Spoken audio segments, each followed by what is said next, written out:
miss the feeling. For Total Home Pest Control, who are you going to call? Call the Bug Man, 923-BUGS. For total pest control for your home or business, call the original Salvant. Call the Bug Man today, 923-BUGS. Exiles from what you ask? Exiled from the radio. But now, we're on your television. I'm Bill Perfita, he's Kevin Gallagher, and they kicked us to the curb. But we're back. We are back with Exiles Television on the Pelican Broadcasting Network. We're going to bring you the newsmakers. We're also going to take your calls and give you great information. It's going to be the best damn radio show on television. Look for it on your cable system or download the app, PelicanSportsTV.com. It says here that Eric Gaylord is back. Where has he been? Well, I heard he was in the great Northwest hunting for Sasquatch. Stop. Really? Yeah.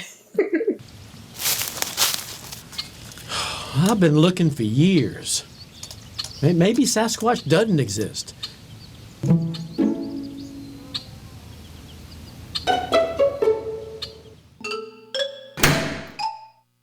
Hello guys, it's Debbie. It's time. I've got a brand new location. 10510 Airline Highway, Baton Rouge, next to After 5 Tuxedos. We have the perfect spot to get all your wedding and formal wear needs. Come see our one-of-a-kind name brand and get great prices. With 30 years experience, the best customer service anywhere. It's Debbie's Bridal, Airline Highway, Baton Rouge. See you soon.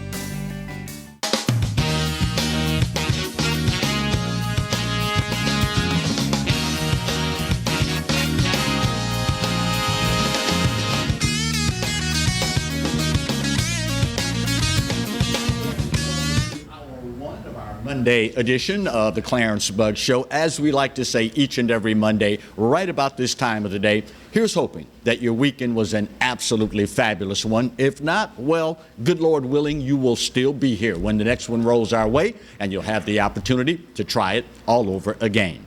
We start today's show with a bit of a recurring theme. It's gotten to be old hat now. You've heard me say that in times of crisis, times of emergencies, I guess it's just a natural part of the human experience. We witness the best that humanity has to offer, and sadly, many times we witness the worst that humanity has to offer. Fortunately, we have built-in mechanisms that allow us to deal with all of these things. And one of those that's my favorite is the Better Business Bureau of South Central Louisiana. They look out for our well-being as well as our wallets. Joining us to start today's edition of the Clarence Bug Show, one of my favorite people on the planet, Carmen, the president and CEO of the Better Business Bureau of South Central Louisiana. Carmen, good morning, and how are you today? Good morning, Clarence. I'm wonderful. It's sun shining out there. It's a great day, even though it's Monday. Yeah, and even though it seems like these folks trying to separate us from our hard-earned money never seem to take a holiday. Let's start with the brushing scam, dealing with Amazon and mail order packages. What's that all about, Carmen? Well, there are actually two scenarios for the brushing scam. Brushing scam indicates when somebody steals your Amazon information and they will order merchandise without your knowledge, have it sent to you, and then it's just a way to beef up their sales. The scary part of the brushing scam is when they use the porch pirate angle. That's basically they steal your account information, they order merchandise, they have it sent to you, and then they keep an eye on your front porch where it's going to be delivered, and as soon as it's delivered, they steal it. Right. And then, of course, then you're billed for it, you're left holding the bag and don't have the merchandise. So how do we as consumers, and obviously because of the pandemic, the stipulations that have put in place to protect our health, how do we protect ourselves from becoming a, quote, victim of this scam? Well, obviously, the first thing, of course, would be to have a security camera so that you can see if somebody is approaching your front porch, especially when you have items that are being delivered. Right. You also need to notify Amazon if you find out anything suspicious going on with your account. And then, of course, if you're concerned, and you should do this periodically anyway, is to change your account password. In case somebody stole your information, if you change your account password, maybe that it will save you to some extent. Listening to you talk about that, Carmen, I would imagine that it's probably a good idea as well to do that with other accounts, because with the nature of this pandemic, more and more of us are banking online, we're ordering things online, and our information, personal information, gets exposed more and more with every passing day, correct? Absolutely. And the thing about it is anybody can be a potential victim of a scam. Unfortunately, people are more available now. And so they are, as you said, ordering online. And we just need to be a little bit more diligent in protecting our information. That, like you said, is changing your passwords. It's keeping an eye on your accounts. When you find something suspicious, you need to investigate and report it to the proper authorities, and that may even be the Better Business Bureau, depending on the situation. I know, I would imagine from a layperson's point of view, it's probably just a natural part of the human experience, and scammers probably fall into the same category as well. They typically will take the path of least resistance. That being said, is there such a group, such an entity of people that are more vulnerable to being scammed than any others, or is it nowadays across the board? Well, years ago, if you asked me that question, I would have told you senior citizens, because they are more available. They are home. They are accessible. Unfortunately, especially in the pandemic, more and more people are more accessible. People are at home, and they, are easily reached now. And with the telephone, with the technology and the phone system, we carry our phones everywhere, so everybody is a potential victim. And I tell people this all the time. It doesn't matter how smart you are. It doesn't matter what your education is. It doesn't matter what your background is. If the situation is right, anybody can be a potential victim. And I guess the old rule of thumb that has been around for God knows how long is probably more appropriate today than ever. If something sounds too good to be true, it probably is. That is absolutely correct. And one more thing, one more tip to add to that, I always tell people, is if you're in a situation and you get that funny feeling in your stomach that is kind of warning you, that's your common sense. That's your warning mechanism for your body. Listen to it. Right. And again, like you said, if it sounds too good to be true, it generally is. Let's talk a little bit now, shift gears. Back to school shopping, it's that time again. But of course, this year, unlike any other year in recent memory, there are many other variables that filter into the equation. With so many parents now having to decide whether their kids will go back to school under the traditional learning model, whether or not it will be the remote learning model, or if it will be a hybrid, some combination of all of the above. What kind of tips can the Better Business Bureau of South Central Louisiana give us in that regard, Carmen? Well, first and probably the most important tip is that parents need to be prepared to shift from either one teaching format to another, because even if you start out in one, it may not work for you, so you may have to make the change. Good point. So you need to be prepared, and you also need to set a budget. You need to understand what it's going to cost you and how that's going to work for you. And everybody's different, so what works for one person may not work for another. So you need to look at what is going to be required. You need to talk to your school district, your teacher, whomever, and find out what is going to be expected.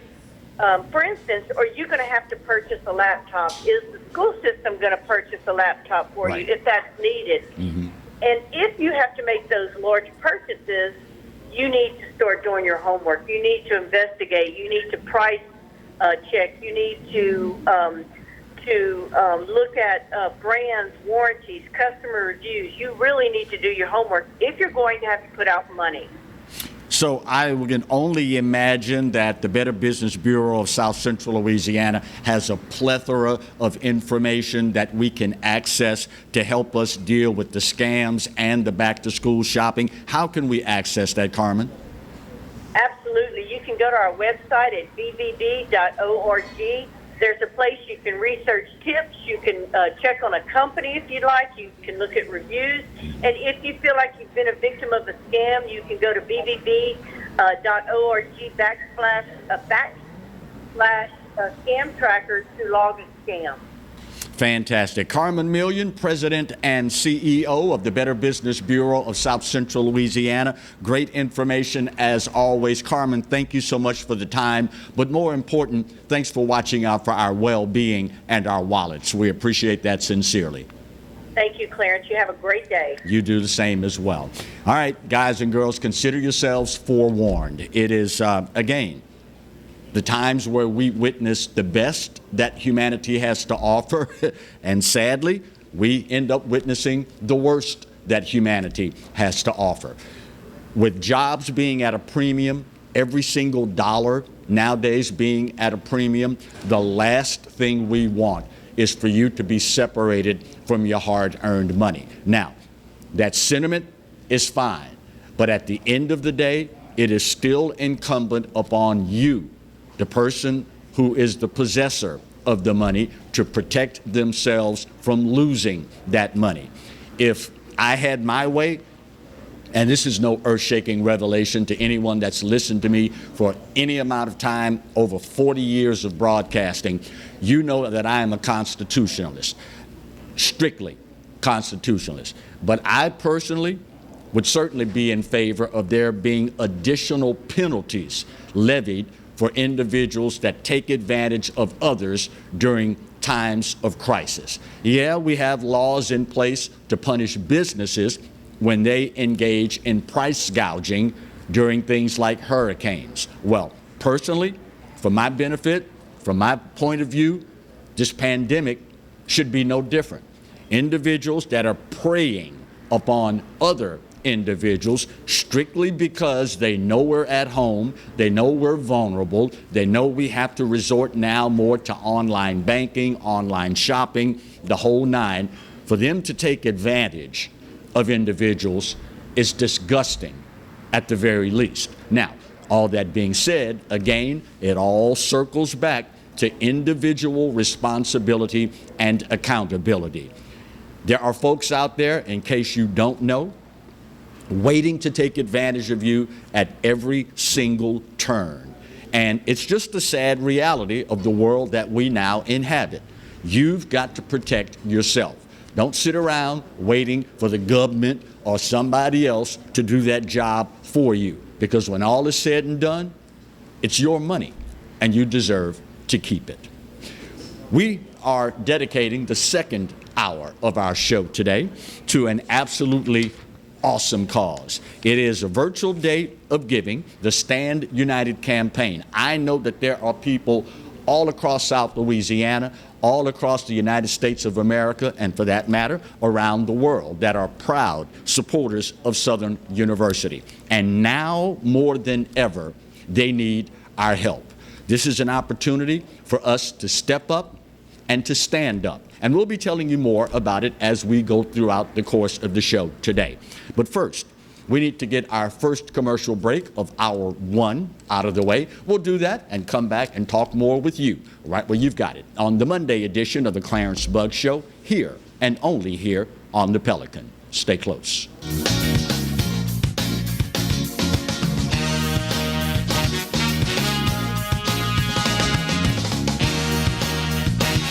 I owed the IRS $10,000. The IRS garnished my wages. They put a lien on my house. I'm self-employed and didn't report all my income. They claim I owe a lot more than I do. The IRS is the most powerful collection agency in the world. They do not give up until you pay. I couldn't sleep. We were being audited. I called Tax Solutions Now, and a great big weight was lifted off my shoulders. I called Tax Solutions Now, and they got the IRS off my back. Tax Solutions Now had my wage garnishment judgment lifted in 48 hours. Tax Solutions Now can get you help. Our agents know the rules, can stop the pain, and get you the best deal. Tax Solutions Now saved my business. I qualified for the Fresh Start program. I paid less than I owed. We connect you with a team of former IRS agents and tax professionals who get the IRS off your back. Time is running out. Call Tax Solutions now. Call 800-778-4345. 800-778-4345. From appetizers, pasta dishes, and entrees, La Contea takes pride in preparing all the Italian cuisine we know you love. Enjoy live music every Thursday through Saturday from 6 to 9, happy hour weekdays from 3 to 6, and brunch on Sundays from 11 to 2, as well as dinner portion-sized lunch specials for under $10. Visit our website to view our menu and book a party or meeting in our large banquet room. Once you try La Contea, your Italian dining will change forever. That's right, the Clarence Bug Show is back. Along with the Exiles, Bill Profita and Kevin Gallagher. We've put the band back together. South Louisiana's talk team. And it's only on the Pelican. 10 a.m. till 12 noon right here on the Pelican. Hi, I'm Bobby Yarborough with Manda Fine Meats. Here at Manda, we know what the folks of South Louisiana love. They love great flavored smoked sausage, delicious deli meats, and specialty items like boudin and andouille sausage. Manda Fine Meats has been providing these products since 1947. We produce them right here in Baton Rouge, so you know you're always getting the freshest product at your local grocery store. Manda Fine Meats. Taste the fresh local flavor in everything we make. Make it Manda every time. Bolello's Furniture and Appliances, your dependable independent. Depend on us for service, for selection, for price. Get huge Whirlpool savings. Shop now and save on Whirlpool appliances throughout the store. Plus, experience our price match guarantee and ask about special financing. You can depend on the know-how of people who live appliances every day. Bolello's Furniture and Appliances, your dependable independent with nationwide buying power.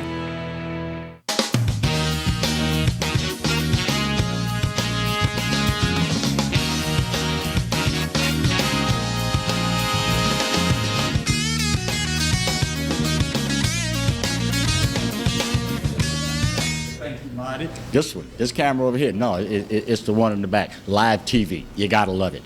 We are bringing to you, obviously, the Monday edition, hour one of the Clarence Bug Show. If you were tuning in earlier to the Pelican, you know that it is in full swing.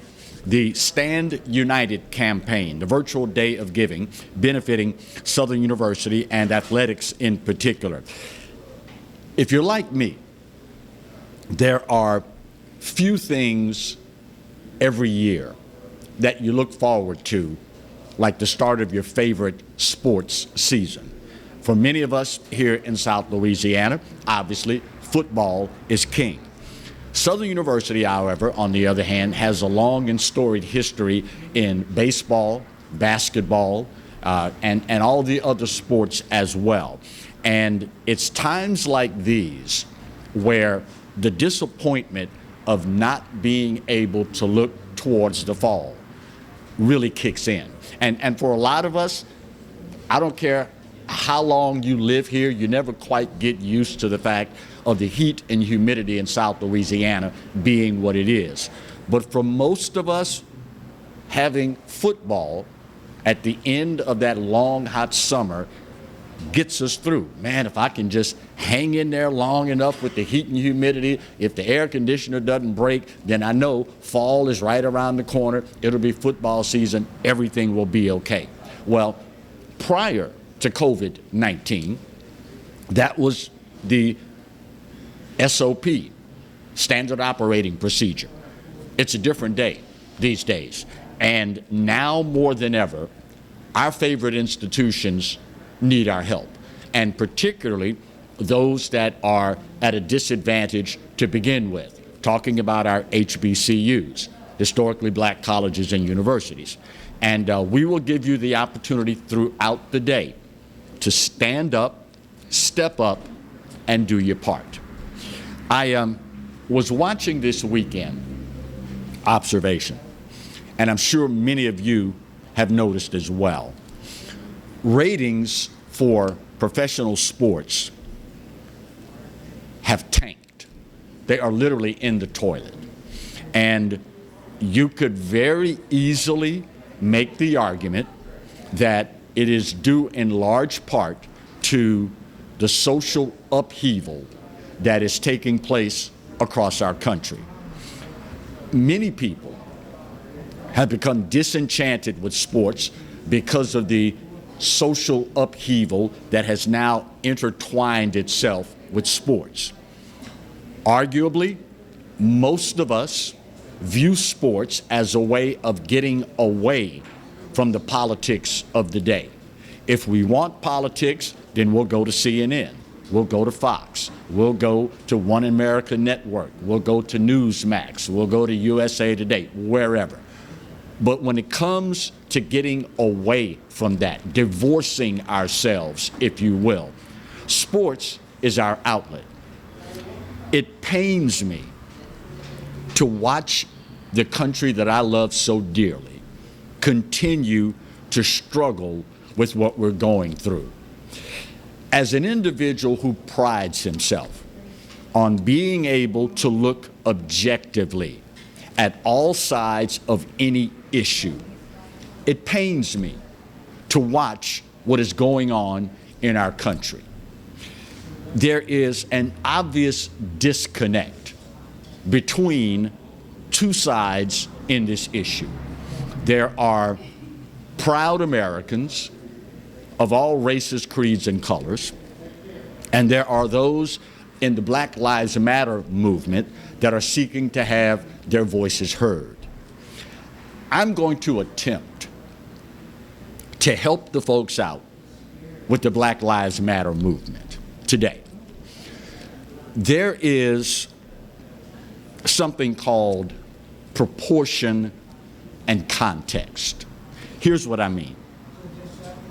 For those of us that grew up in households with parents that believed in instilling discipline in their children, if mother was in the process of fixing dinner and you were constantly nagging her, "Mom, can I have a snack? Mom, can I have a snack?" And she said, "No, dinner's going to be ready in just a minute." If you, as the child, saw an opportunity when mom's back was turned to go and sneak one or a handful of vanilla wafers out of the cookie jar, there was a penalty that had to be paid. Now, if by chance you decided to go even further and mom saw you go in her purse and take some money, that penalty was going to be proportionately worse than you getting caught taking a vanilla wafer or an Oreo cookie out of the cookie jar. You follow me? Proportions. This offense would warrant a certain response. Another offense that was much more egregious would require a much more egregious response. Proportionality, okay? The numbers, homicide numbers for the city of Chicago were released this weekend. In 1 month in the city of Chicago, there were 400 plus shootings, resulting in the death of 105 African Americans in one city in 1 month. For those who have a problem with how this country is being represented, I'm going to tell you what white folks and a lot of black folks that are honest with themselves will say. We know for a fact that it was not a police officer that killed any one of the 105 Chicagoans that were murdered in the month of July. How do we know this? Well, there were no marches, there were no protests, there was no rioting, There was no burning. There was no looting. So white folks are saying to themselves, wait a minute, you tell me black lives matter. It is hard for people to be sympathetic to your cause when they look at how we treat each other. This is a reality, y'all, and the sooner we decide that we are going to step up and treat this national crisis the way it deserves to be treated, you cannot expect other people to help you, especially when, in an attempt to articulate your position, if you err and say the wrong thing the wrong way at the wrong time, now you're called a racist. The American Medical Association, one of the most respected organizations in healthcare in the entire nation, if not the world, has called homicide in the African American community, quote, a national tragedy. Do you realize ages 15 to 39, what I call prime baby making age, the future of the race that I am a part of in this country, the leading cause of death for young black men ages 15 to 39 is homicide at the hands of other young black men. Proportion. If we get this upset, and let me say for the record, what happened to George Floyd was a travesty. No one should ever lose their life in that fashion. I don't care what color you are. And those who are responsible should be held accountable, and they should be prosecuted to the fullest extent of the law. But at the end of the day, if you open the paper today, if you pull out your smart device and go to your favorite news website, and you see longtime media guy found murdered in Baton Rouge. If Clarence Buggs is murdered in Baton Rouge, it is not going to be at the hands of some random white guy. It is not going to be at the hands of the po-po. In all likelihood, Clarence will be murdered by someone who looks just like Clarence. That is the reality of what we're dealing with. And the sooner we stop pointing fingers in other directions, the sooner we stop blaming other people, the better off we are going to be. The Federal Bureau of Investigation, more commonly known by the acronym the FBI, in 2016, the latest numbers revealed from the FBI showed that African American males make up 6% of our country's population. We're 13% overall, cut it in half, half male, half female. Black men make up only 6% of the population. But over the last decade, that 6% has been responsible for killing 42% of law enforcement officers. 2016, a police officer was 18 and a half times more likely to be killed by a black male than a black male was to be killed by a police officer. The numbers are what the numbers are. And the sooner we decide that we're going to deal with this for what it is, the better off the African American community will be, and the better America will be. You've heard me say before, the Williams Brothers, one of the most popular black gospel groups out there, had out a song that many of us were absolutely enamored with. We loved the song. Sweep around your own front door before you try to sweep around mine. There are any number of people, white, Latino, Asian, pick an ethnicity, anyone. They would love to help us fix this problem. But no one wants to help someone who refuses to help themselves. Some of y'all not going to get that till later, but that's okay, as long as you get it at some point. It is a national disgrace. It is a tragedy beyond belief.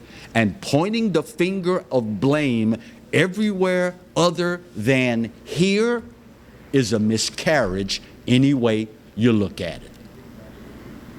Just saying. Now, some of y'all not going to like what I said. That's okay. Doesn't make you a bad person. It makes you an American. And when all is said and done, all lives matter. I'm sick and tired of being sick and tired watching my young black brothers have as the leading cause of death in this country homicide at the hands of other young black men.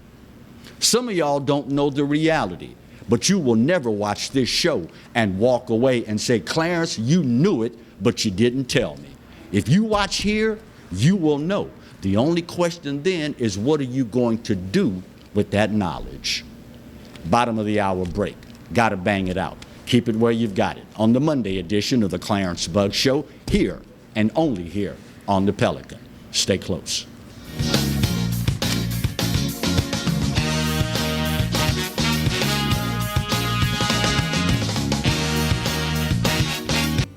Hi, I am Dr. Farrell Rouge Jr., and I am a general dentist at Rouge Family Dentistry.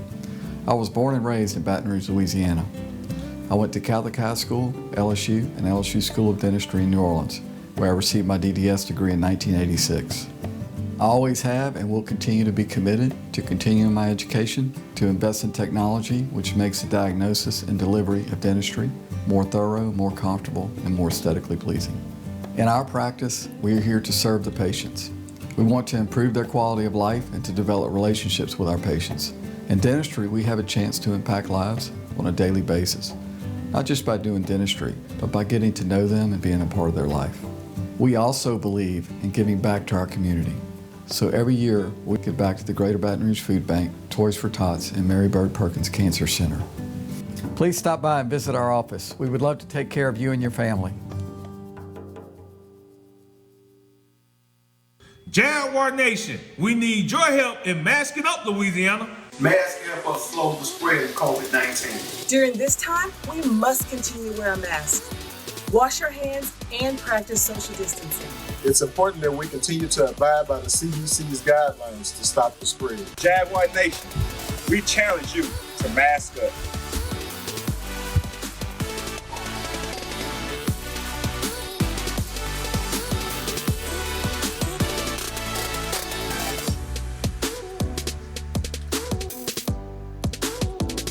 Go Jags!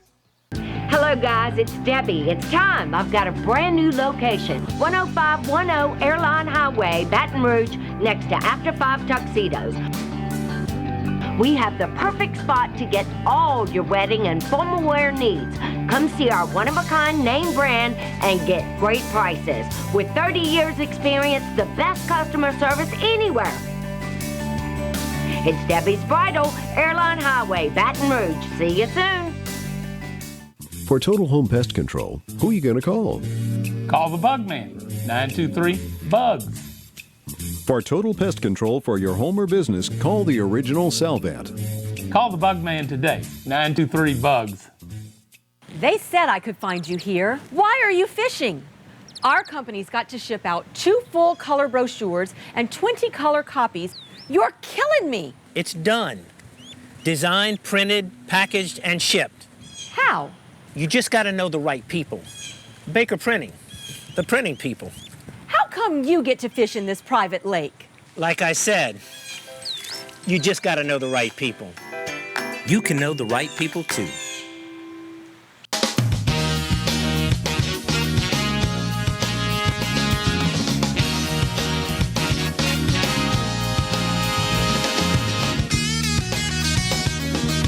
Welcome back to hour one of our Monday edition of the Clarence Bug Show. Here's hoping that your weekend was an absolutely fabulous one. If it wasn't, well, good Lord willing, you will still be here when the next weekend rolls our way, and you will have the opportunity to try it all over again. again, today we are supporting Southern University and their Stand United campaign, a virtual day of giving. You know, many of us are still trying to come to grips with the peripheral issues of the COVID-19 pandemic. And in South Louisiana, and this is not to say that psychologically, emotionally, it's not a huge impact in other parts of the country.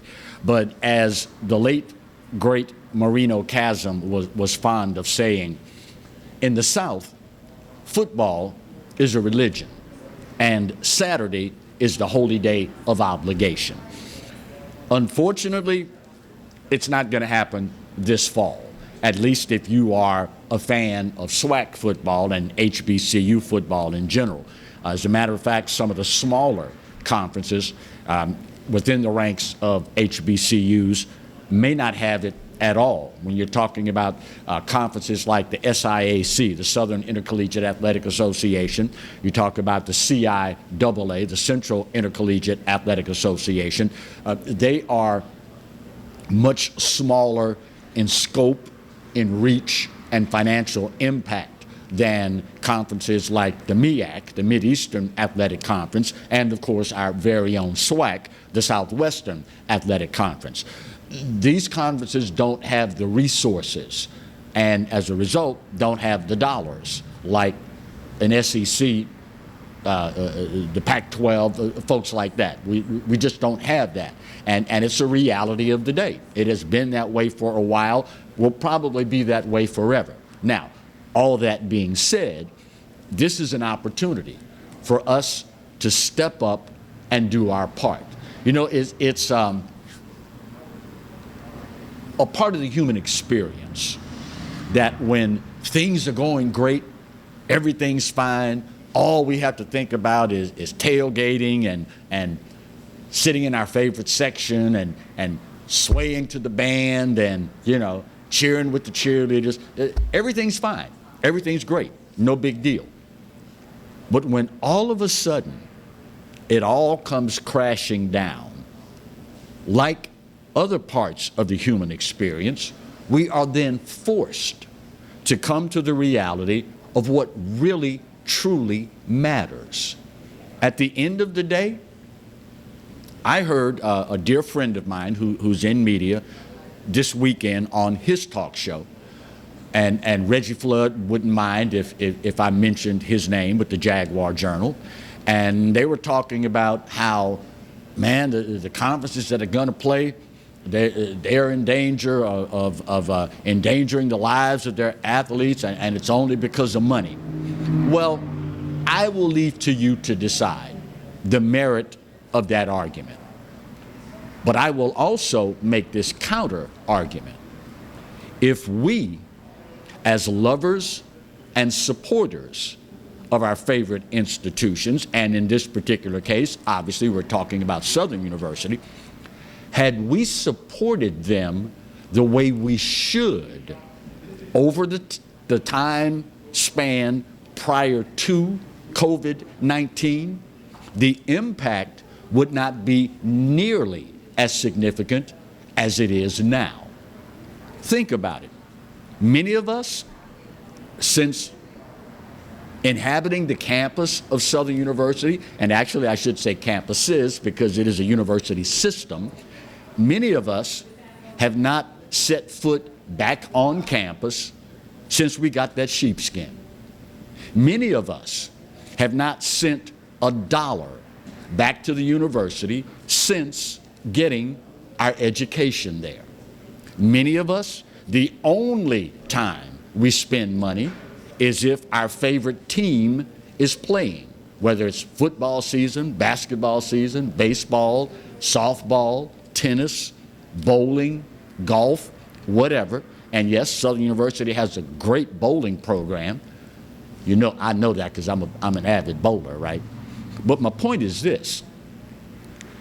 When we don't support the institutions that educate our children the way we should, when things like COVID-19 come along, the impact is much greater than it should be. So this is the time. And listen, y'all, I'm not trying to beat you up if you are a Southern University alum and you haven't written a check and sent it to the Alumni Federation. I'm not trying to beat you up. I'm trying to simply make you aware of something so that you, in your quiet time, will say, you know what? I'm blessed. I've got a great job, live in a great house. I'm an empty nester now. Kids have, gotten their education. They've moved out. I can look at my budget and see what I can give this year. Because at the end of the day, here in Baton Rouge, and you could probably make the argument in New Orleans at Suno, you could probably make the argument with Susbo up in Bossier, Shreveport, Bossier. You can make the argument, these are our neighbors, these are our co-workers, these are our friends, and more important, it's their kids. And at the end of the day, the number of people that earn an honest living employed by the Southern University system, the number of kids that were able to get a college education that otherwise may not have gotten a college education, the numbers are what the numbers are, and they're huge worldwide. But more than anything else, they are now productive citizens. And part of that obligation is giving back. So today, during the Stand United campaign, the virtual day of giving, I am hoping that you will look within your heart and you will do the right thing. In the second hour, we will bring to you individuals that will hopefully make an even stronger case than I'm able to make at this point. But in difficult times, the true measure of an individual is not how you weather the storm, but it's how much better we become as a result of the storm. Again, some of y'all not gonna get that till later. That's okay, as long as you get it at some point. At some point. We, still to come in today's show, are going to spend some time with Dr. Jacob Wood. And there is an issue out there that many of you with school-age kids may not be aware of. In prepping for this upcoming segment, noticed over the weekend, and after I thought about what I noticed, it pretty much became crystal clear to me. How many of you out there have kids that are addicted to smart devices? And if looking at adults is any indication, it's a whole lot of y'all out there whose kids are addicted to these devices. And look, there's Marty right now going, huh? What'd you say? Hold on, bro, let me check this email. Typically, the apple does not fall very far from the tree. And in many cases, it's the example that we set that dictates how our kids will govern themselves. And here's the kicker. With school getting ready to start again, the possibility that many of these kids will be adhering to the remote distance learning model. Think about what that does in feeding that addiction, and think about what that does in alienating and isolating them from real everyday life. Dr. Jacob Wood will join us, and we'll spend some time with him in that regard. It's a different day, y'all, pure and simple. If you have not come to that reality just yet, well, you have been living under a rock. Not I-R-A-Q, but A-R-O-C-K, separate word. It is even, and I would imagine probably in Iraq, it's the same thing there. It is a worldwide phenomenon. Listen, anytime countries, cities. Here's an example.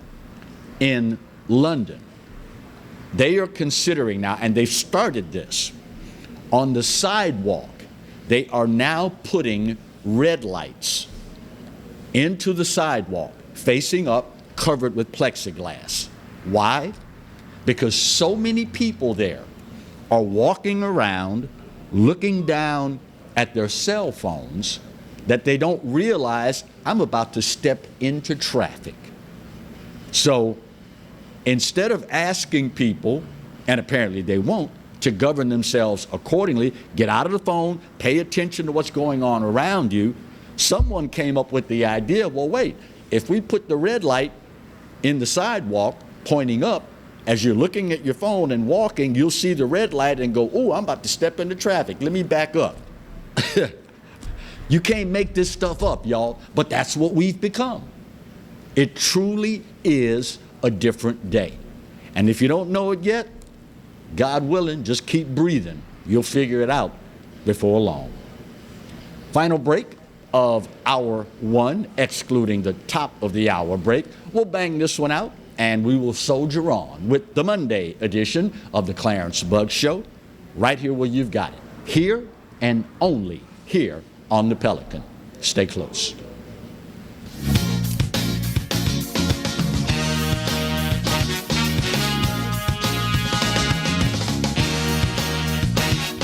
Hi, I'm Bobby Yarborough with Manda Fine Meats. Here at Manda, we know what the folks of South Louisiana love. They love great flavored smoked sausage, delicious deli meats, and specialty items like boudin and andouille sausage. Manda Fine Meats has been providing these products since 1947. We produce them right here in Baton Rouge, so you know you're always getting the freshest product at your local grocery store. Manda Fine Meats. Taste the fresh local flavor in everything we make. Make it Manda every time.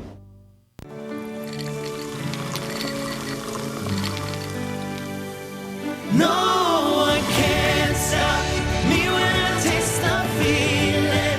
Nothing could ever bring me down. Nothing could ever bring me down.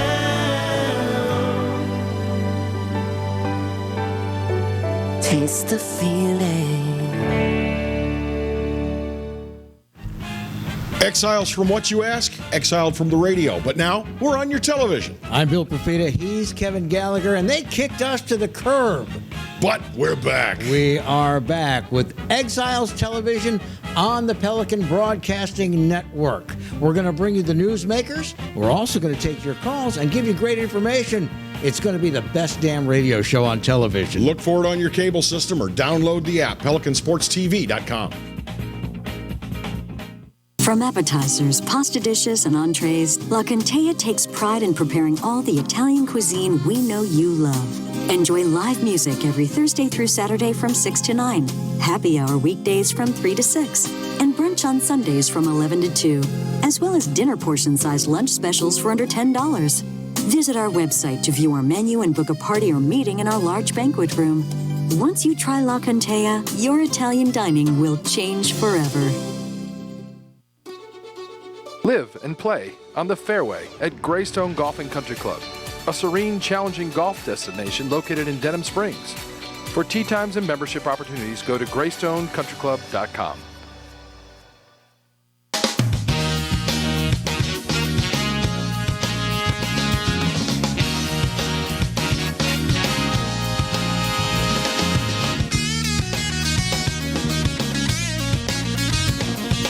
Welcome back to hour one of the Monday edition of the Clarence Buggs Show. As we head our way toward the top of the hour, we are so very fortunate, privileged, if you will, to spend some time with Dr. Jacob Wood, a physician with the Baton Rouge General Group. And I just found out that he has been diagnosed with COVID-19. How are you feeling today, Dr. Wood? I'm actually feeling pretty well. It's been kind of like a bad cold for the last 18 hours or so, and I'm hopeful that this will be as bad as it gets. Did you get symptoms first that led to you going to be tested? Yeah. Yesterday afternoon, I started developing a little cough and a scratchy throat, and I didn't want to take any chances, so I went ahead and got tested early this morning before seeing any patients. Smart man. Of course, now you're a doctor, so we would expect no less out of you. Talking about our kids being addicted to smart devices, have you ever seen anything like this, Dr. Wood? No, I haven't. Interestingly, I don't think that this addiction started with all of the coronavirus-related lockdown. I think that we've seen this going on for quite a while, and I think that the lockdown has just brought it into more of a focus as the kids have had a lot less time to have other activities and more time to just sit on their screens. Right. So, no, it's a completely new phenomenon, I think, to have children addicted to something like that, but it's not new in terms of just, having come about this spring. We older adults and us boomers in particular, we are so very fond of, the young people this and the young people that. But in many cases, they take their clues from we older adults. And quite frankly, all you have to do is walk around these days and you see very clearly it's not just young people, is it? No, absolutely not. And, one of the things that I talk to parents a lot about is being a good example to the kids. I have a lot of parents that, tell me they want to figure out how to get their kids off of the smartphone, off the iPad, off of the Xbox. Right. And when I talk to them about their own habits, they're spending hours and hours and hours a day on social media or online shopping or watching videos on their phones or whatever, and it's pretty hard to do as I say and not as I do thing, isn't it? Right. I've seen any number of studies where young people literally have had to go through a rehabilitation process, and when they are separated from the smart devices, there's an anxiety that's almost physical in nature. Have you witnessed the same? Probably both clinically and personally. I have 4 children, and if you question whether your kids have some level of addiction to their devices, just tell them you're going to take them away for the next 24 hours and watch their reaction. Wow. Because it's visible. I think part of that is they've lost the ability, a lot of kids have lost the ability to figure out what else to do. Right. And so there's this fear of boredom. But then there's something deeper going on than that that really does have to do with all the neurotransmitter feedback that kids get from the social applications as well as the gaming applications, all that stuff. And there's actually a stimulation of that part of the brain that develops addiction. And so it's more than just a purely psychological, well, what else am I going to do kind of thought. There's actually, like you said, a physical response to this stimulus being withdrawn. When I was growing up as a baby boomer, obviously we didn't have smart devices then. So when we would finish homework in the afternoon, it was a beeline to the front door to go and ride the bike or take part in the neighborhood pickup game or do even more studying or practice your instrument or whatever. But we had so many more outlets then that we could take advantage of. Is there some prescribed way that we can steer our kids away from the smart device and have them focus their energies and efforts someplace else without it seeming like it's a, quote, punishment involved? Right. I think that all of the outlets that were available when you and I were growing up, and those were in 2 different periods of time, but they were more similar than what's going on today. All those outlets are still there. Right. There's still pickup games to be had. There's still bikes to be ridden. There's still bugs to be caught.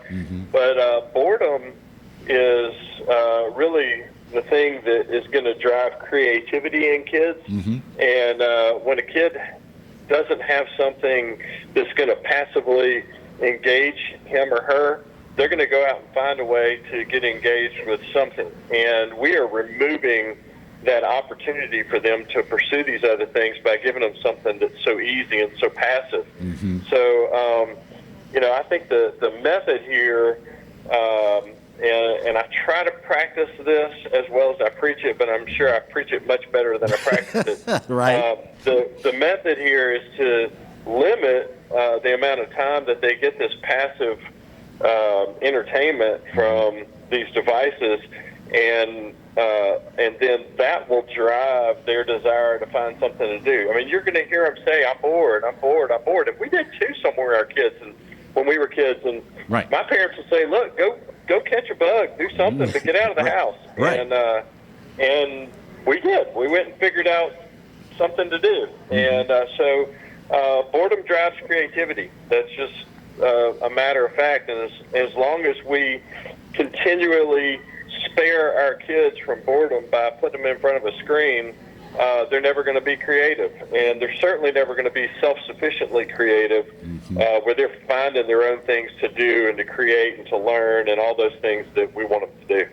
From a layperson's point of view, Dr. Wood, it would seem like, particularly during this time of pandemic, a good way around this to help our kids divorce themselves from that dependency, and ourselves as well, is talk with them and find out what sort of interests they may have, and then together explore those interests. If they've ever thought about fishing, well, buy a couple of fishing poles, a couple of fishing rods and reels, and even if you've never fished before, you can go online, you can, you know, figure this thing out, talk with a neighbor that's an avid fisherman, and then together with your kids, you go out and explore this and learn something new. Am I oversimplifying that, Dr. Wood? No, I don't think so. I think that the two steps that are involved in that would be, number one, limit the access to the screens. And almost every platform out there for screen time has some way to limit that for your kids, whether it's Microsoft or Apple or Xbox or, you know, whatever it is, there's a way to limit that. So set some time limits on it, and then engage your kids, like you're saying. Turn your own screen off. Find some things that you guys can do together. Go out and shoot basketball. Go out and throw a baseball. Go fishing. Pick up an instrument and play. Find out things that your kids are interested in that they maybe didn't even realize they were interested in until they got bored enough to start thinking about it. And then, like you said, just get involved with them and do it. Put your own screen down. Have them put their screen down. It's going to be tough, though. Don't expect this to be, you know, an easy thing where you just make this recommendation. Your kid just smiles and says, "Hey, yeah, that's a great idea, Dad. Let's just put all our screens down and do something else." It's just not going to happen that way most of the time. And so you go into it kind of prepared that, hey, this is going to be a little bit difficult, but everything that's worth accomplishing has a little bit of difficulty to it, right?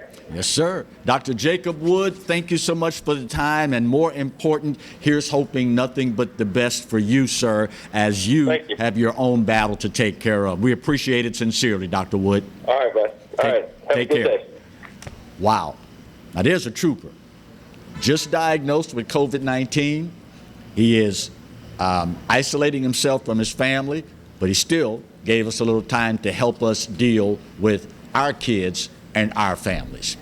Top of the hour, it is time to get this break done. We will do that, and then we will continue on with hour 2 of today's edition of the Clarence Bug Show and the Stand United campaign benefiting Southern University, the virtual Day of Giving. That's next here on the Clarence Bug Show. Stay close.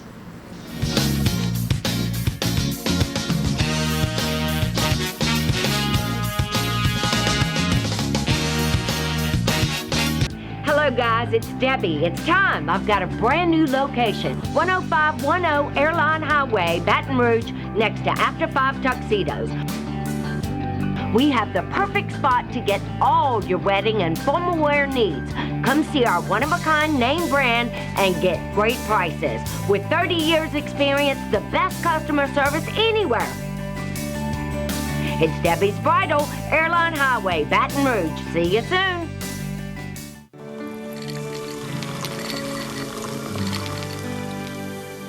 No one can stop me when I taste the feeling.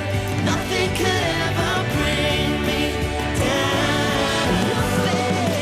Nothing could ever bring me down. Taste the feeling.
Furniture and Appliances, your dependable independent. Depend on us for service, for selection, for price. Get huge Whirlpool savings. Shop now and save on Whirlpool appliances throughout the store. Plus, experience our price match guarantee and ask about special financing.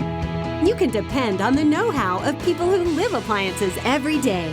Bolello's Furniture and Appliances, your dependable independent with nationwide buying power. For total home pest control, who are you going to call?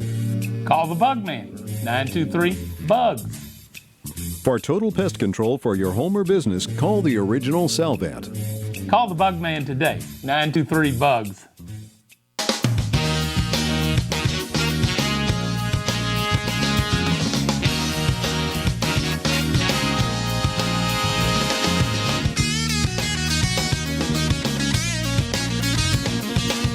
Welcome back as we start hour 2 of the Monday edition of the Clarence Bug Show. Today is a very important day for people in the HBCU community, the Southern University family, the city of Baton Rouge, and Louisiana for that matter.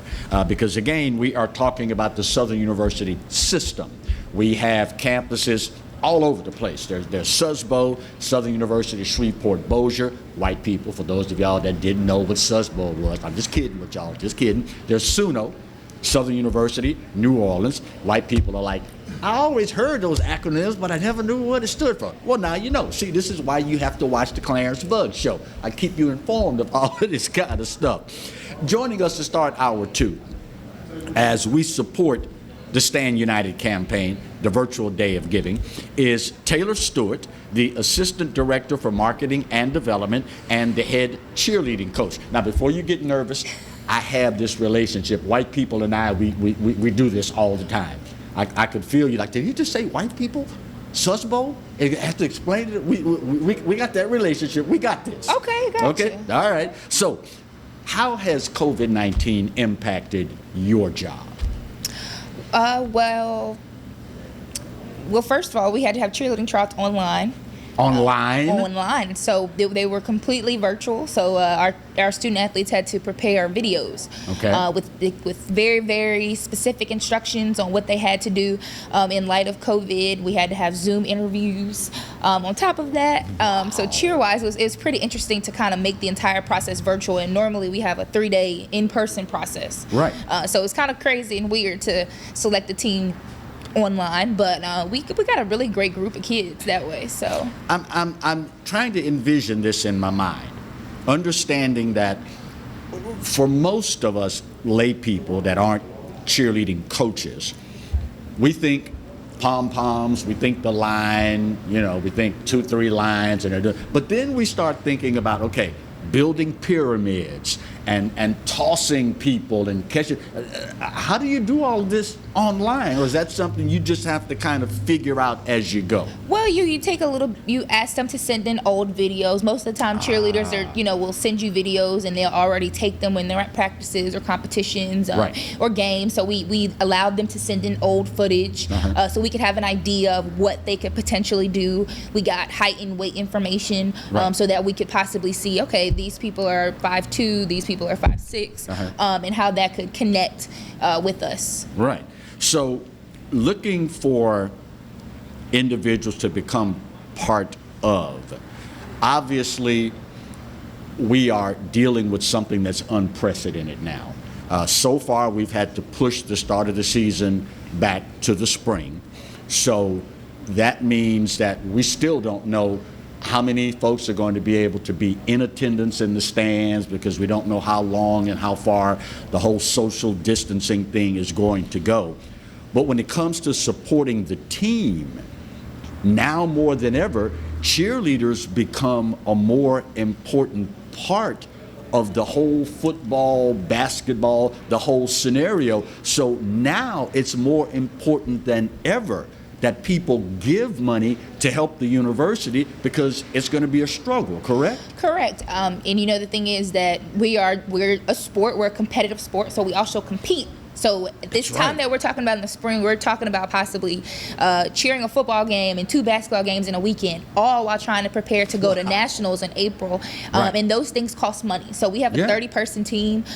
So we have to feed them. They have to room together. They have to have uniforms. They have to have practice wear. And it's not cheap to go to Houston with 30 people, or to Mississippi and some of these other places. So it's important that people give to sports like cheer and your volleyball and your track, because we don't have the consistent guarantee money that some of the revenue sports have.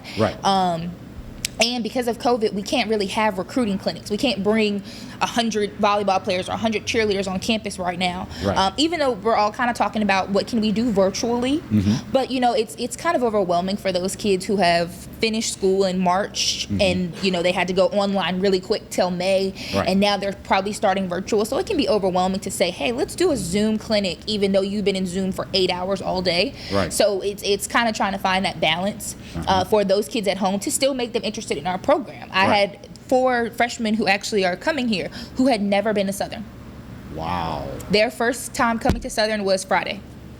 And they're here, they're ready to go, they're excited. But of course, we need the financial support to make sure that they are able to cheer in the spring. When you look at the fact that we have young people on campus from Louisiana, from Texas, from maybe every other state in the union, because of COVID-19, there are limitations to what traditionally we're able to provide them. This is something that these young people had nothing to do with, something that most of these young people, aside from, adhering to social distancing, wearing the masks, things of that nature, nothing that they can do outside of that realm to control what happens here. All that being said, we now have an obligation, do we not, to support them with our dollars where we can to make this experience the best that it can be, and give them the possibility of being the most productive citizens that they can be, right? Yeah, we have the, being in the marketing development area, I've been adamant on saying that the dollars are going to make sure that those student athletes still have a first-class experience. Regardless if they play right now in the fall or if they play in the spring, they still have needs. They have academic needs. They still have physical needs as far as doctors and making sure that they are prepared, because again, our players haven't done anything with our coaches and with our staff since March. And it's now August. Right. So that's like almost 6 months. By the time we get to December, that'll be almost a year that the kids have not had physical, real instruction with us. They haven't met some of their teammates. They've never worked with them. You know, we have some things to do with them just psychologically. Right. And that stuff's not free. It costs money. It costs money to run a university. It costs money to retain athletes, to retain coaches. Nobody wants to see a program be shut down for a year so that we can recoup the benefits. And if we have enough dollars already prepared, you know, we can put them in the right areas. We can kind of cut travel a little bit, but we can still allow our kids to compete in the championships that they want to, because that's the biggest thing of our goal, is to create champions not only in the classroom but on the field and the court.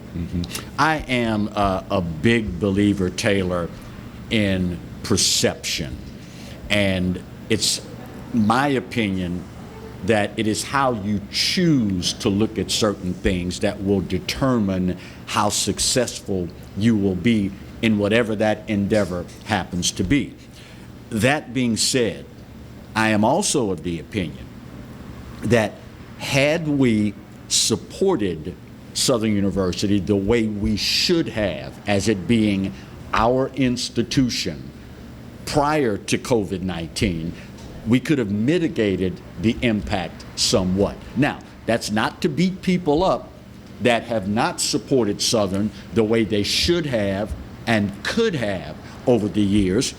But this is a marvelous opportunity, is it not, now for us to decide, you know what, this is my school.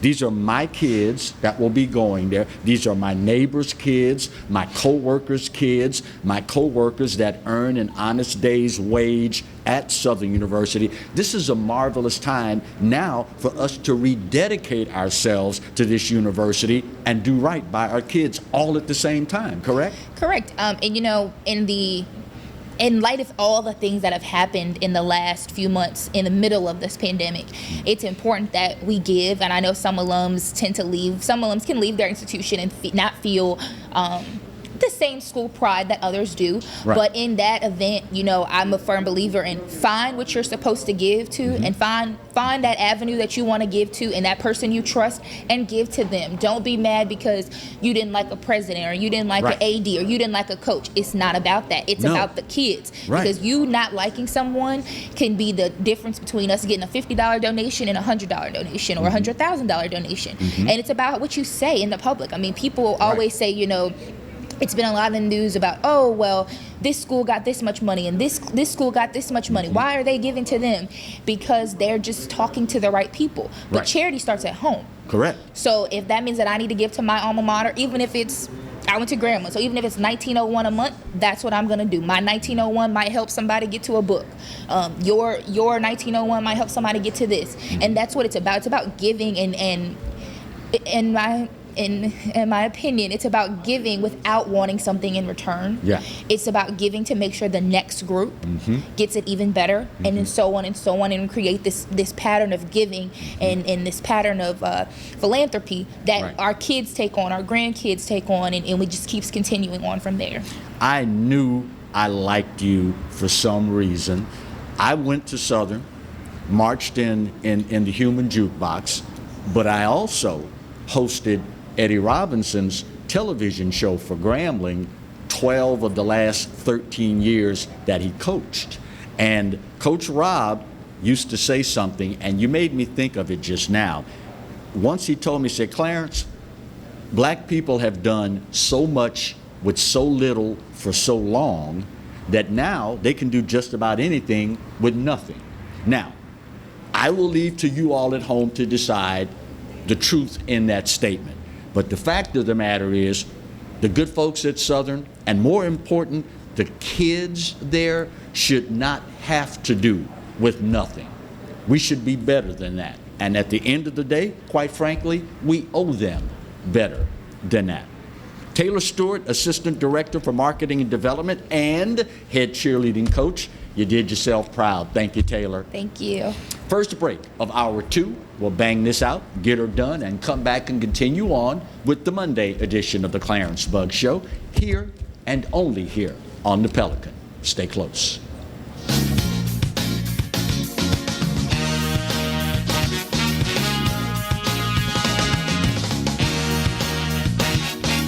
Sometimes life is wonderful, and sometimes it's not.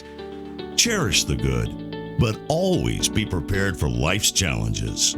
At Private Healthcare, we provide the peace of mind you deserve. With Private Healthcare, you'll get the coverage you want and healthcare you need. If your employer doesn't supply healthcare coverage and you don't qualify for Medicare or Medicaid, you need to give us a call right now.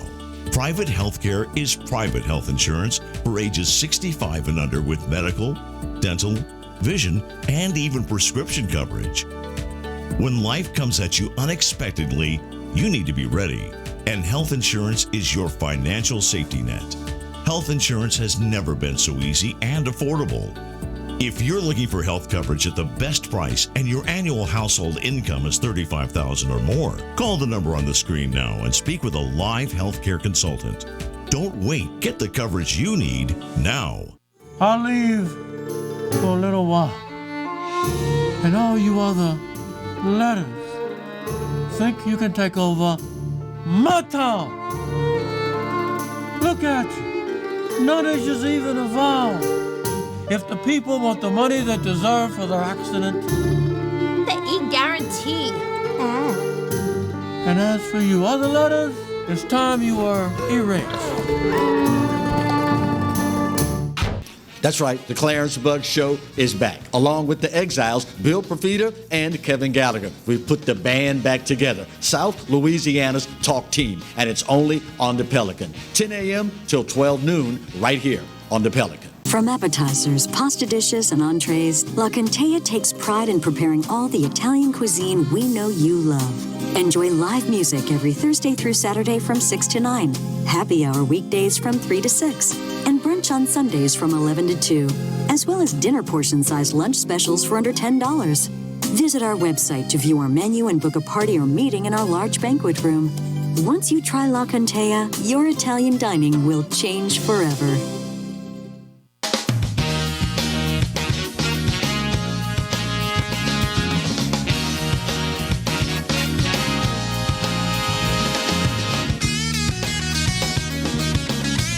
Welcome back as we continue hour 2 of our Monday edition of the Clarence Bug Show.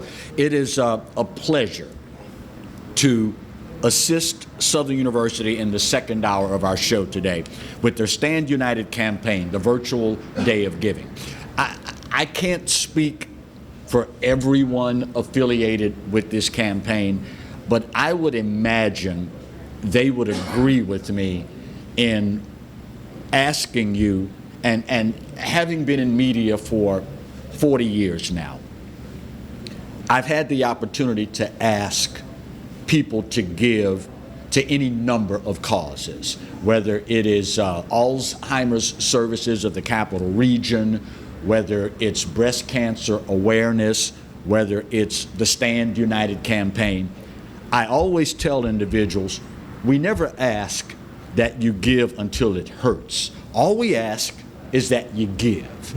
And understanding that so many people now find themselves in a position where, Clarence, you got to understand, normally I would give $1,000, but you know, my hours have been cut back and all of this, you got to understand. I understand that. I'm not asking that you give until it hurts. All I'm asking is that you give. And no amount, obviously, no amount is too large, but I would also imagine no amount is too small. Dr. Trayvean Scott, Deputy AD, am I off base with that? No amount is too large and no amount is too small? Not at all. No amount. And we take every gift and with a hearty thanks, and we're appreciative of anybody who wants to sow seeds into our student athletes. And so no gift is too small. And no gift is too big either. Right. Might I add? Right. But no, we're looking at putting together a collective effort to support our student athletes in their endeavors of being excellent on the court, on the field, in their classroom. We believe that that would bode well for them in becoming contributing members to society. And when they have the opportunity to give back, then they sow seeds as well for the next generation of future Jaguars. I like your philosophical approach that we are sowing seeds here, because lest we forget, At the end of the day, these are student athletes. Absolutely. It just so happens that they are blessed with a certain degree of athletic ability, but at the end of the day, they are still student athletes and not just athletic students. Correct. So when you give, yes, you are focusing somewhat on their athletic ability, but at the end of the day, your mission and the mission of this fine institution is to turn out responsible citizens to benefit all of society. Am I oversimplifying that? You're not. And let me say it this way. You talked about being able to give, I guess, with athletics at the forefront. Right. Right? But keep in mind that athletics is a means, almost like a vehicle, to get these young men and women to reach their academic potential by graduating from university. Right. Right? The second part of that is that we've got the unique opportunity as the only HBCU with a standalone athletic academic facility. Right. And one of the only ones in the state. Obviously, LSU has one that's pretty large. UL has one, but we're the only other institution in the state who has a standalone academic center, which bodes well for us, not only on the recruiting trail, but to be able to give these student athletes almost like a hub where all things academics occurs, where we can centralize academics, we can centralize that learning process and provide understanding to our fans who, again, want to sow seeds, but have the mindset and the understanding that it's not just athletics, but there's an academic tone to it as well. A lot of people, Dr. Scott, in dealing with this pandemic may find themselves helpless. I mean, outside of, social distancing, wearing their masks, they may feel as though I can't impact anything other than my immediate household. Correct me if I'm wrong, but this is an opportunity in giving to this cause to where you can make a difference not only now, but certainly down the road. Because conventional wisdom says in times as challenging as these student athletes are going to realize after they graduate, wait a minute, some folks really stepped up to help me in a time that was unprecedented. I've got an obligation, if nothing else, to give back and help someone else. Am I oversimplifying that? Not oversimplifying it at all. And going back, and we all know what is COVID-19, and a lot of us have been affected. I've been affected personally, professionally. I know people who've had it. I've got family who's had it. As I'm sure everyone else has. But it's given us an opportunity to really step back and understand, kind of what our whys are, right? And some of the things that we want to accomplish. I know I certainly have, being able to, not have student athletes on campus. Well, not having students on campus, that's the lifeblood of our institution. So for me, just speaking from a personal standpoint, having the opportunity to reevaluate, to see what's going on and observe, now I'm looking at it, okay, now I have the opportunity to affect change in a certain way. And so now when I'm doing my monthly budgets and doing those things budget-wise, now I'm saying, okay, I may have to put something over here to support this cause in this area. This is more of a priority now. And that's what it's given us the opportunity for. So I would just encourage anybody within the sound of my voice, again, no amount is too small. Obviously prayers and well wishes to those who have been affected by this pandemic. I would encourage you to wear your mask, social distance, wash your hands, do all of those things so that we can get back to some sense of normalcy, because God knows we need it, right? And so, again, no amount is too small. Give what you can if you can. If you can't, then, we would have a platform and an opportunity for people, for individuals to give at a later date. But, again, those prayers, those well wishes are certainly accepted wholeheartedly. And again, if that opportunity presents itself in the future, we'll be back. Have you had the opportunity to talk with any of the young people since all of this started, and more importantly, as it's progressed? How are they holding up in dealing with this? You know what? It's funny, and I heard Coach Stewart talk about it earlier about the physical impact. You know, how our student athletes haven't done anything as a collective since March. Right. But we can take it a step further and just discuss the mental impact as well. And so we talked about, people, possibly having other folks affected with the virus. Right. So then you couple that with a student athlete who now has been removed out of his comfort zone competitively. Right. Obviously, our student athletes, what we feel are world class and can compete on the field, but that air of competition translate over into the classroom, and so they're in their safe space, right? They're in their comfort zone, and so a lot of them now are home, right? They may be in spaces that are heavily inundated with COVID. The Detroit area, the New Orleans area. We've got a lot of students from the Houston area and the Dallas area, areas that are heavily impacted by this thing. And now you take away the brick and mortar, you take away their routines. You get up at 6, you lift weights, you go to class, you go to the cafeteria, you have meetings, you go to study hall, you do it all over the next day. And now you're sitting at home, you're trying to find somewhere to work out, everything's canceled, all of your courses are online like that. And so that can play on them mentally, right? And so we were able, through leveraging one of our corporate partners' new decisions, to make sure that we can provide a platform for our student athletes, for our staff, our administrative staff as well, to ensure that they were okay psychologically and mentally, because this thing happened so fast and it's gone so far that we wanted to ensure that they were okay mentally, and that way when we came back to our campus and to our normal sense of being in terms of the student athlete environment, that they were okay. You know, you look back through the history of Southern University athletics, and you used the phrase moments ago, world-class athletes. You go back and you think about names like Rodney Milburn, Olympic track star. You think about names like Aeneas Williams, Mel Blount, NFL superstars. Lou Brock held the base stealing record in Major League Baseball forever. Let me give you another name. Okay. Roger Cador. Roger Cador. Absolutely. Yeah. Well, have I heard that name somewhere before? Yeah. But my point is this.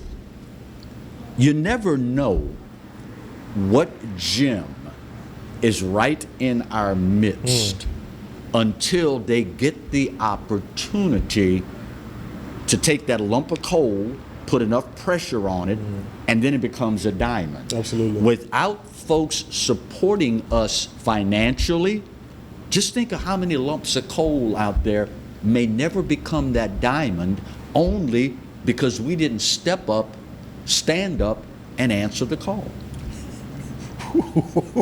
That's pretty strong. Just saying. I don't think there's anything else I can say to that. I think you basically just summed up what for so long, not just athletics, but what for so long has been the mission of our institutions. Correct. Specifically HBCUs. Yes. And so, it gives us opportunities where we didn't have them historically. And so you're absolutely right. We've got a world-class group of student athletes, coaches, and administration, and our charge is to educate and graduate. And if we're lucky enough to have student athletes to go pro in athletics, then we're great. But we're honing in on them going pro in something other than in athletics, and to be able to change their well-being for generations. And also in that process to come back and, like I said earlier, provide or sow seeds for the later generations. So you're absolutely right. All of those young men and women that you mentioned earlier, I'll give you another one, Ricky Weeks. Ricky Weeks. Played baseball when I was a student athlete at Southern many moons ago, and Ricky tells the story oftentimes that he wasn't a highly recruited student athlete, and he came to Southern University and he honed his skills and he worked with Coach Cador, and he worked with some of the staff to be able to overcome some of his shortcoments, and he became the number 2 pick in the draft, and we had all a know he successful was major number league. one, but that's a different show for a different day. Right, and had a successful Major League Baseball career. Well, I'll tell you something else about Ricky. He's graduating from Southern University. Yep. He's giving. And it doesn't matter that he has the means. He's giving, but not only is he giving his dollars, but he's giving his time, he's giving his effort, he's giving his energy to help us through our baseball program to build it up and so again, I'm going back to it, sowing seeds into this later generation. So Ricky Weeks is an all-star, and I'm not talking about baseball. So that would be a prime example of what you just said, and being able to put that pressure and have that diamond develop as a result. And Ricky Weeks came to Southern sight unseen. He did. Didn't know anything about the school, the coach, or anything. And his mother, after talking to Coach Kador, said, "This is where my son needs to be." That can only happen in the future if we do our part and step up. Dr. Trayvean Scott, Deputy AD, thank you kindly, my friend, for a job well done. Thank you for having me. And again, go Jags, call in, mail in, go to the website, click the link, donate to Southern University, and help us impact these student athletes' lives. It's one thing to say go Jags. I said go get your wallet and call in. Bottom of the hour break, we get it done. We come back and rock on with hour 2 of the Clarence Bugg Show, here and only here on the Pelican. Stay close.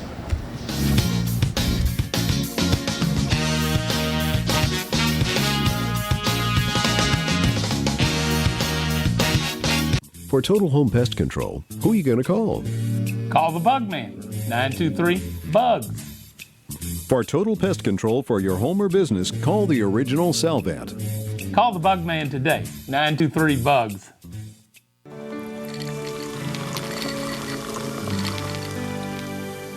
No one can stop me when I taste the feeling.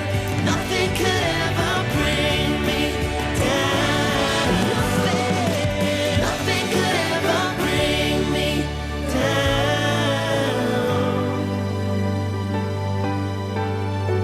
Taste the feeling.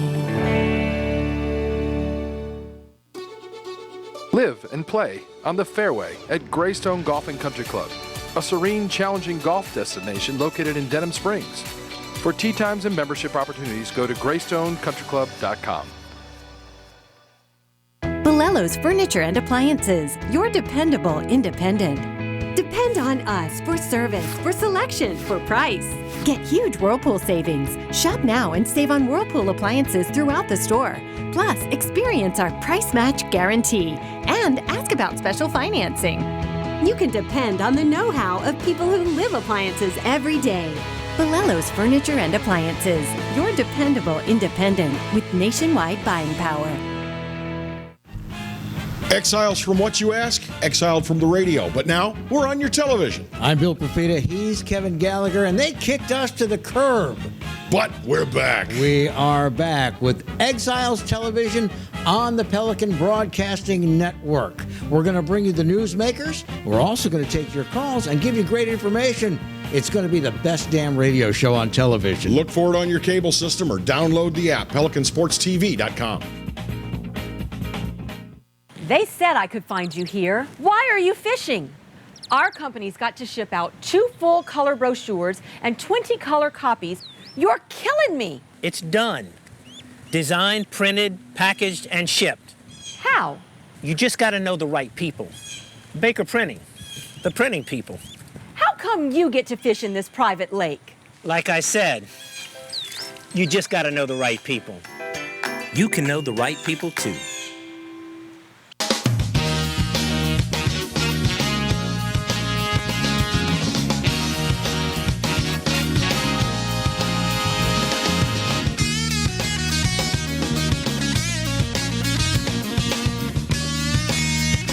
Hour 2 of our Monday edition of the Clarence Bugg Show. We are, pardon the pun, standing united with Southern University today in their Stand United campaign, the virtual day of giving.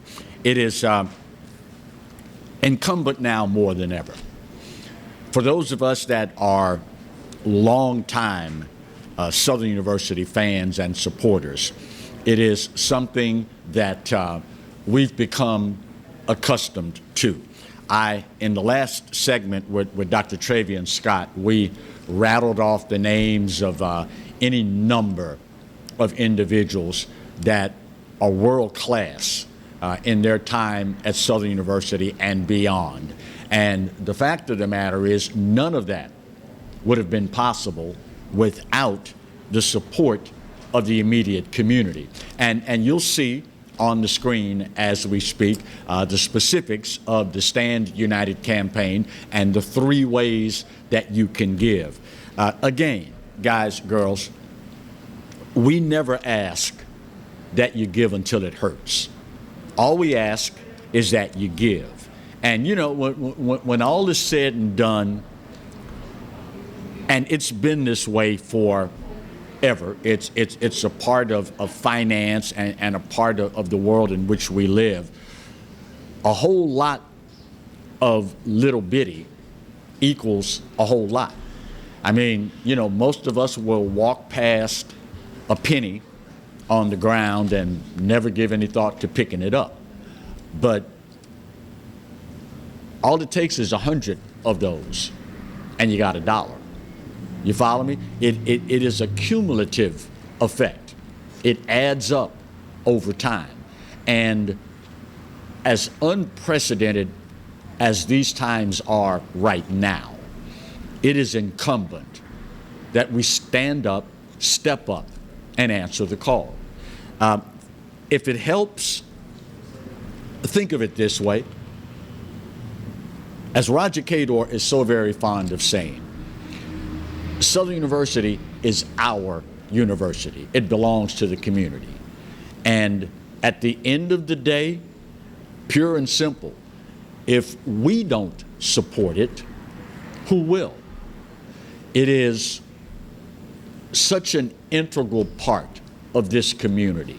I remember, and I am hoping that in the near future we will get back to this point, being a baby boomer, growing up a stone's throw away from Southern University. I remember the days of going to see basketball games in what was very affectionately, in the men's gym, what was very affectionately referred to as the Matchbox. It was so packed with fans that y'all will accept this in the spirit that it's given. If you had to go to the bathroom, you held it, because you knew if you got up and went to the bathroom, when you came back, that seat was gone, brother. You forget about finding someplace else to sit. No air conditioning in the place, but it was packed. And I have such very fond memories of folks like Ulysses Jones and other fine athletes that plied their trade in the Matchbox. And I will never forget the swell of pride that I had as a black man when the university was able to graduate from the men's gym to the F.G. Clark Activity Center, more commonly known as the Mini Dome. That was only possible because of community support for the athletic department and, of course, the university in general. It is part of life that we as African Americans have dealt with for many years. Because of what we have gone through as a societal experience and experiment, there are certain avenues that traditionally may have been more open to us. Traditionally, certain avenues that we may have pursued more so than others to find and enjoy our version of the American dream. But at the end of the day, as you heard Dr. Trayvean Scott say, as you heard Taylor Stewart say, and if you talk to any member of the athletic administration at Southern University, not to mention coaches as well, their mission is to produce professionals, not necessarily professional athletes, but professional people. You can say what you will about the odds of an individual playing college ball and going on to become a professional in whatever their sport happens to be. The odds are minuscule. And for every one that makes it that far, there are hundreds, if not thousands, of individuals that will not get that opportunity. For me, it is those thousands of individuals that truly make the difference in our communities. Not just the African American community, but the Baton Rouge community, the Louisiana community, the world community, for that matter. I will be so grateful when we arrive at a point where, and this is nothing against the other fine institutions in our state, nothing at all, because God knows I love me some LSU. God knows I love me some McNeese State. If it's Louisiana, and it's Louisiana kids going, it's my neighbors, it's my friends earning a living there, I love them. As long as they're not playing, if they're playing somebody out of state, great, they got my support. Now, when we start playing each other, well, I have to be neutral, but that's a different show for a different day. My point is this. Typically, when an event of this sort, the Stand United campaign, the virtual day of giving happens, we in Baton Rouge particularly, and I will leave to you to decide the reasoning behind this. We have two institutions in our great city, two great institutions in our city. One is historically black, the other is historically white. That's no earth-shaking revelation. That is no indictment. It is what it is. We've got LSU, we've got Southern. At the end of the day, this is not, and I cannot stress this enough, this is not about black folks supporting Southern, white folks supporting LSU. This ain't about that. Sorry, English teachers, I didn't give you the heads up that was coming. This is not about that. This is about us supporting us. I've related the story to you so many times about this group of young black gymnasts that I saw perform years ago in Jackson Square down in the French Quarter. And these young brothers were just amazing. They had honed their craft to the point where they probably, if they would have had the means, could have competed on anybody's stage. I'm talking, NC2A, Olympic trials, whatever. At the end of their performance, they passed the hat, or in this case, a box, asking people to give to show their appreciation for the show. Didn't charge admission. If you've ever been to Jackson Square, you sit there, there's a huge square, and they have vendors, street vendors, artists, and the like. So after they finish their show, the young man that's the spokesperson for the group said, okay, we're going to pass the hat now, and based on what you've seen, we would like you to give what you think you would have paid to see this show someplace else. And you could hear people, guys particularly, reaching in the front pocket, and you could hear the change jingling as they were tossing it in the box and the like. And then the young brother that's the spokesperson for the group said something so profound. He said, I want you to remember as you decide what you're going to put in this box. If you reach in the front pocket, that's one thing. If you reach in the back pocket, well, that's something else, because that's going to be paper money versus change. Then he said, whatever you give, just remember, what you give will help keep us out of the po house and out of your house. Boy, white folks start pulling out their billfolds, start throwing 20s in the box, because it then dawned on them. This is an investment in our community. This is an opportunity for people of all races, creeds, and colors to further the cause of education. It's an opportunity for people of all races, creeds, and colors to ensure that individuals that may not at face value have the athletic ability to compete in the SEC, may not have the ability to compete in a Power 5 conference.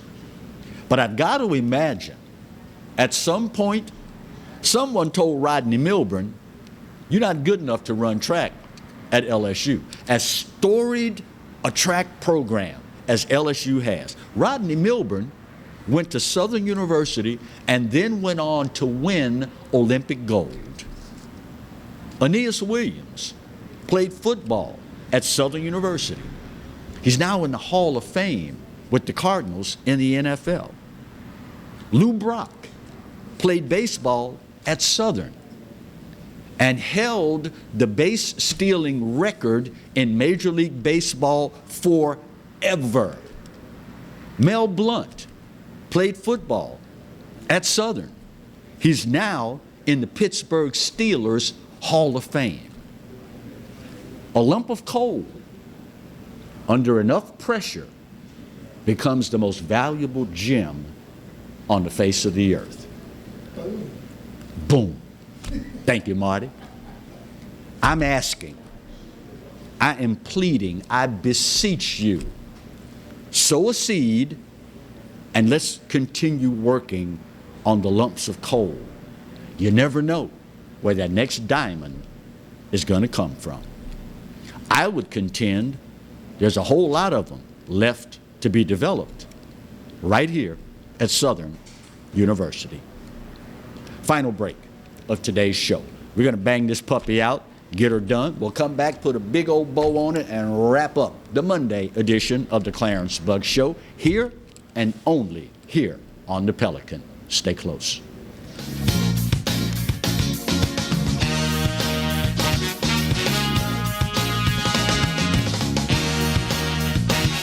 From appetizers, pasta dishes, and entrees, La Contea takes pride in preparing all the Italian cuisine we know you love. Enjoy live music every Thursday through Saturday from 6 to 9, happy hour weekdays from 3 to 6, and brunch on Sundays from 11 to 2, as well as dinner portion-sized lunch specials for under $10. Visit our website to view our menu and book a party or meeting in our large banquet room.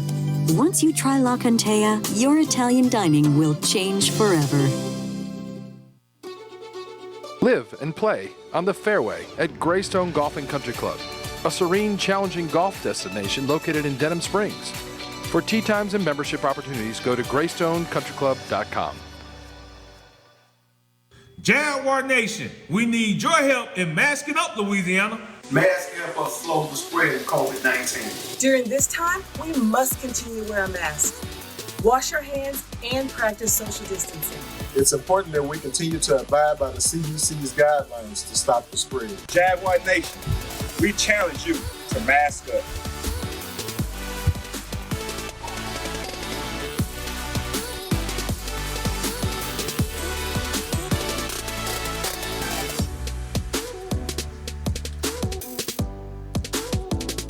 Go Jags! Hello guys, it's Debbie. It's time. I've got a brand new location. 10510 Airline Highway, Baton Rouge, next to After 5 Tuxedos. We have the perfect spot to get all your wedding and formal wear needs. Come see our one-of-a-kind name brand and get great prices. With 30 years experience, the best customer service anywhere. It's Debbie's Bridal, Airline Highway, Baton Rouge. See you soon.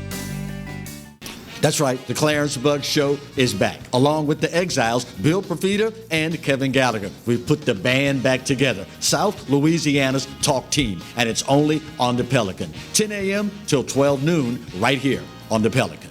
Hi, I'm Bobby Yarborough with Manda Fine Meats. Here at Manda, we know what the folks of South Louisiana love. They love great flavored smoked sausage, delicious deli meats, and specialty items like boudin and andouille sausage. Manda Fine Meats has been providing these products since 1947. We produce them right here in Baton Rouge, so you know you're always getting the freshest product at your local grocery store. Manda Fine Meats. Taste the fresh local flavor in everything we make. Make it Manda every time.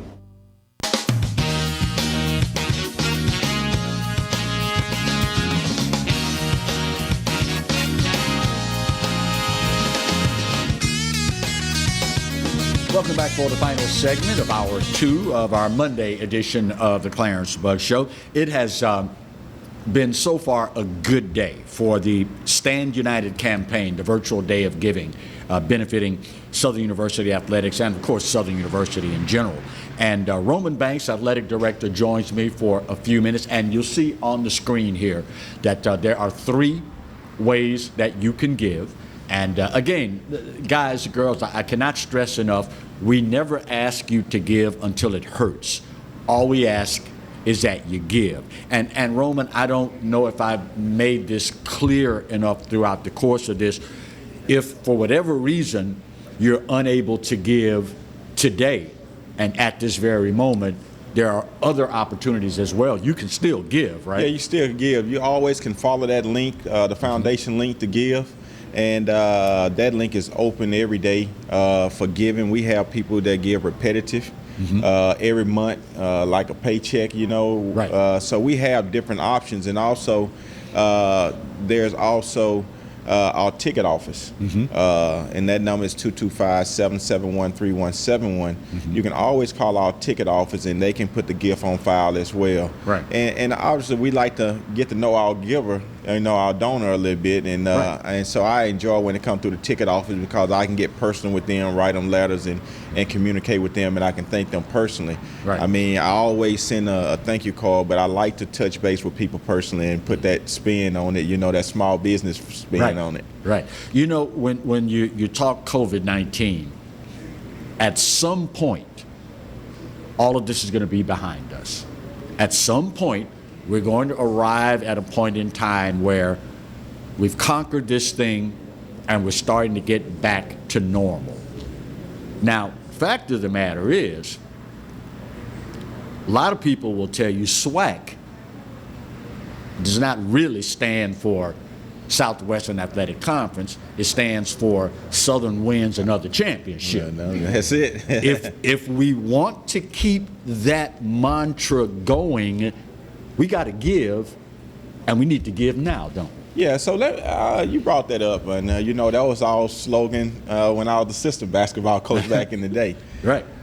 Times changed over the course of 10, 20 years.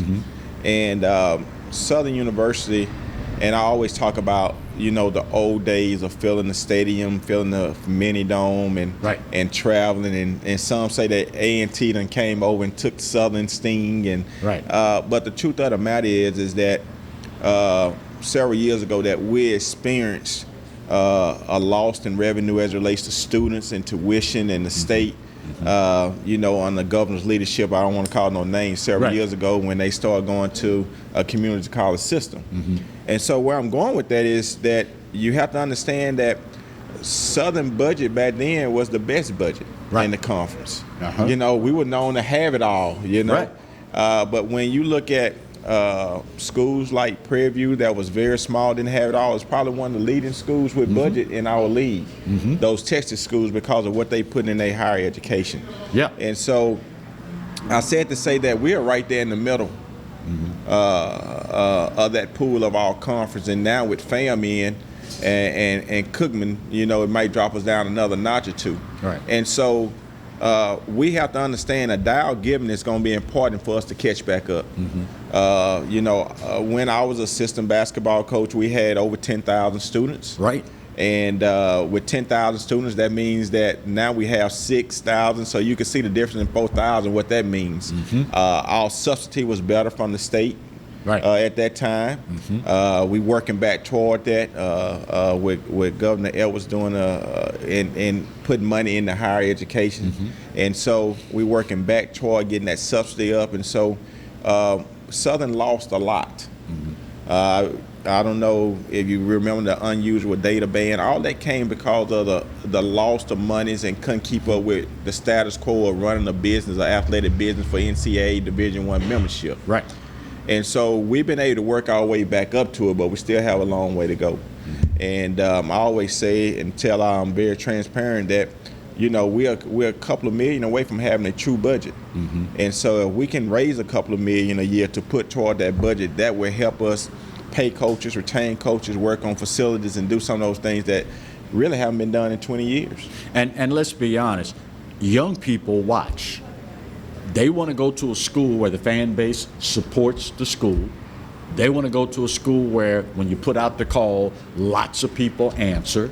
And if you want to be a championship city and have a championship program, you have to set the table that young people will want to come and be a part of what we're trying to do. Oh, no question. Your facilities and your locker room and the shoes you put on your feet and that uniform, how it fits, all that makes a difference. I don't nobody fool themselves and think that don't make a difference with young people. That's right. And so obviously we have to be in a situation where we can grow ourselves back to that. I mean, our partnership, our brand, you know, with Under Armour now, you know, speaks volume for us. And so we've been growing over the past few years, but we still have a lot of more growth to go. And so I'll give you an example. You know, we was talking to Coach Oldens about recruiting against people, McNeese, for example, right here in the state of Louisiana, that's got a pretty good program as well. And kind of, I always say, on our level, as it relates to low resource institutions and all. But guess what? When that coach walk in the house, they can give you a stipend check called cost of attendance. Right. And so whether you're on Pell Grant, financial aid, it don't matter. You're going to get $2,000 a semester.